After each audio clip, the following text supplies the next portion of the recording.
Hello Year 2, it's Friday, yay! And we are moving on to Chapter 8 of Charlie and the Great Glass Elevator, the Vermicious Knids. I wonder if anybody of you know out there what vermicious means. Maybe you should send me a little message of your own and tell me. Oh my goodness me, gasped Mr. Wonka. Oh my sainted pants. Oh my painted ants. Oh my crawling cats. I hope never to see anything like that again. He floated over to the white button and pressed it. The booster rockets fired. The elevator shot forward at such a speed that soon the space hotel was out of sight, far behind. But who were those awful creatures? Charlie asked. You mean you didn't know? Cried Mr. Wonka. Well, it's a good thing you didn't. If you'd even the faintest idea of what horrors you were up against, the marrow would have run out of your bones. You'd have been fossilised with fear and glued to the ground. Nice bit of alliteration there. Then they'd have got you. You'd been cooked cucumber.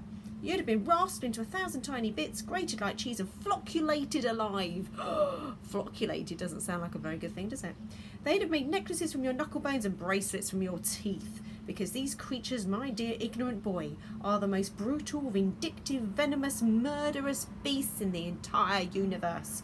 Here Mr. Wonka paused and ran the tip of a pink tongue all the way around his lips. Vermicious Knids, he cried. That's what they were. He sounded the K like Knids, like that. Oh, it's not a silent K. I thought they were grobes, Charlie said. Those oozy-woozy grobes you were telling the President about. Oh no, I just made those up to scare the White House, Mr. Wonka answered. There is nothing made up about the Vermicious Knids, believe you me. They live, as everybody knows, on the planet Verms, which is 18,427 million miles away, and they are very, very clever brutes indeed. The Vermicious Knid can turn itself into any shape it wants. It has no bones. Its body is one really huge muscle. Enormously strong but very stretchy and squishy, like a mixture of rubber and putty with steel wires inside. Normally it's egg-shaped, but it can just as easily give itself 2 legs like a human or 4 legs like a horse. It can become as round as a ball or as long as a kite string. From 50 yards away, a fully grown Vermicious Knid could reach out its neck and bite your head off, without even getting up. Bite your head off with what? Said Grandma Georgina. I didn't see any mouth. They have other things to bite with, said Mr. Wonka darkly. Such as what? Said Grandma Georgina. Ring off, said Mr. Wonka. Your time's up. But listen, everyone, I've just had a funny thought. There I was, fooling around with the President, pretending we were creatures from some other planet, and by golly, there actually were creatures of some other planet on board. Do you think there were many? Charlie asked. More than the 5 we saw? Thousands, said Mr. Wonka. There are 500 rooms in that space hotel, and there's probably a family of them in every room. Somebody's going to get a nasty shock when they go on board, said Grandpa Joe. They'll be eaten like peanuts, said Mr. Wonka. Every one of them. You don't really mean that, do you, Mr. Wonka? Said Charlie. Of course I mean it, said Mr. Wonka. These Vermicious Knids are the terror of the universe. They travel through space in great swarms, landing on other stars and planets and destroying everything they find. There used to be some rather nice creatures living on the moon a long time ago. They were called poozers, but the Vermicious Knids ate the lot. They did the same on Venus and Mars and many other planets. Why haven't they come down to our planet Earth and eaten us? Charlie asked. They've tried to many times, Charlie, but they've never made it. You see, all around our Earth there is a vast envelope of air and gas, and anything hitting that at high speed gets red hot. Space capsules made of special heat-proof metal, and when they make a re-entry, their speeds are reduced right down to about 2,000 miles an hour, first by retro rockets and then by something called friction. Getting a bit of science there, aren't you? But even so, they get badly scorched. Knids, which are not heat-proof at all and don't have any retro rockets, get sizzled up completely before they're halfway through. Have you ever seen a shooting star? Lots of them, Charlie said. Actually, they're not shooting stars at all, said Mr. Wonka. They're shooting Knids. They're Knids trying to enter the Earth's atmosphere at a high speed and going up in flames. Even more of a reason, children, for us to protect it. Make sure you've done your science this week, eh? What rubbish, said Grandma Georgina. You wait, said Mr. Wonka. You may see it happening before the day is done. But if they're so fierce and dangerous, Charlie said, why didn't they eat us up right away in the space hotel? Why did they waste time twisting their bodies into letters and writing scram? Because they're show-offs, Mr. Wonka replied. They're tremendously proud of being able to write like that. But why say scram when they want to catch us and eat us? It's the only word they know, Mr. Wonka said. Look! Screamed Grandma Josephine, pointing through the glass. Over there!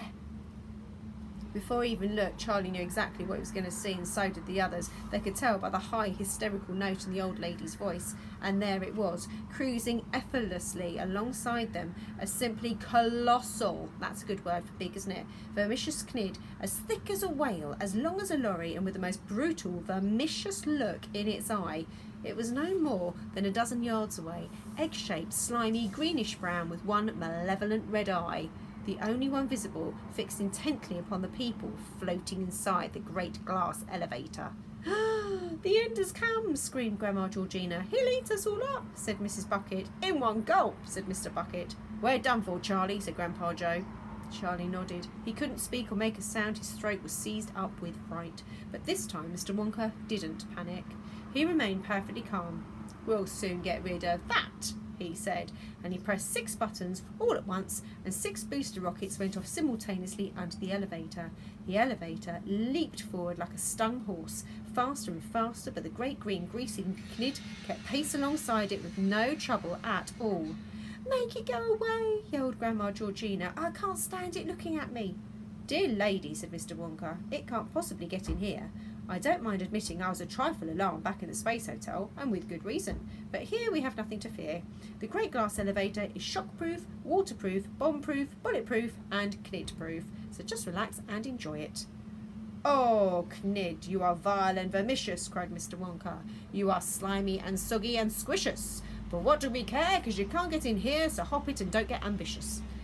At this point, the massive Knid outside turned and started cruising away from the elevator. There you are, cried Mr. Wonka triumphantly. It heard me, it's going home. But Mr. Wonka was wrong. When the creature was about 100 yards off, it stopped, hovered for a moment, then went smoothly into reverse, coming back towards the elevator with its rear end, which was the pointed end of the egg, now in front. Even going backwards, its acceleration was unbelievable. It was like some monstrous bullet coming at them, and it came so fast nobody had even the time to cry out. Crash! It struck the glass elevator with a most enormous bang, and the whole thing shivered and shook, but the glass held, and the Knid bounced off like a rubber ball. What did I tell you? Shouted Mr. Wonka triumphant. We're safe as sausages in here. He'll have a nasty headache after that, said Grandpa Joe. It's not his head, it's his bottom, said Charlie. Look, there's a big bump coming up on the pointed end where he hit. It's going black and blue. And so it was. A purple, bruisey bump the size of a small car was appearing on the pointed rear end of the giant Knid. Hello, you dirty great beast, cried Mr. Wonka. Hello, you great Knid. Tell us, how do you do? You're a rather strange colour today. Your bottom is purple and lavender blue. Should it really be looking that way? Are you not feeling well? Are you going to faint? Is it something we cannot discuss? It must be very unpleasant complaints, for your backside's as big as a bus. Let me get you a doctor. I know just the man for a Knid with a nasty disease. He's a butcher by trade, which is not a bad plan, as he charges quite reasonable fees. Ah, here he is now. Doc, you really are kind to travel so far into space. There's your patient, the Knid with a purple behind. Do you think it's a desperate case? Good heavens above, it's no wonder he's pale, said the doc with a horrible grin. That's a sort of balloon at the end of his tail. I must prick it at once with a pin. So he got out a thing like an Indian spear, with feathers all over the top, and he lunged and he caught the Knid smack in the rear. But alas, the balloon didn't pop. Cried the Knid, what on earth am I going to do with this painful, preposterous lump? I can't remain standing the whole summer through, and I cannot sit down on my rump. It's a bad case of rear ache, the medico said, and it's something I cannot repair. If you want to sit down, you must sit on your head with your bottom high up in the air. A bit of funniness there from Mr. Willy Wonka, taking the mickey out of the Vermicious Knid.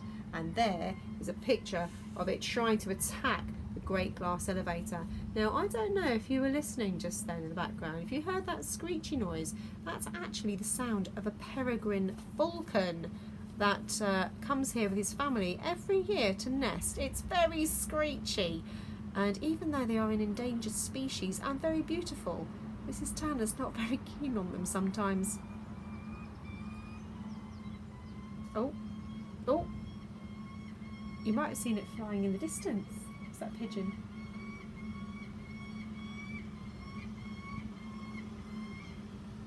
It's very noisy. But anyway, to the weekend and have an amazing time, and we will see you on Monday. See you later. Bye.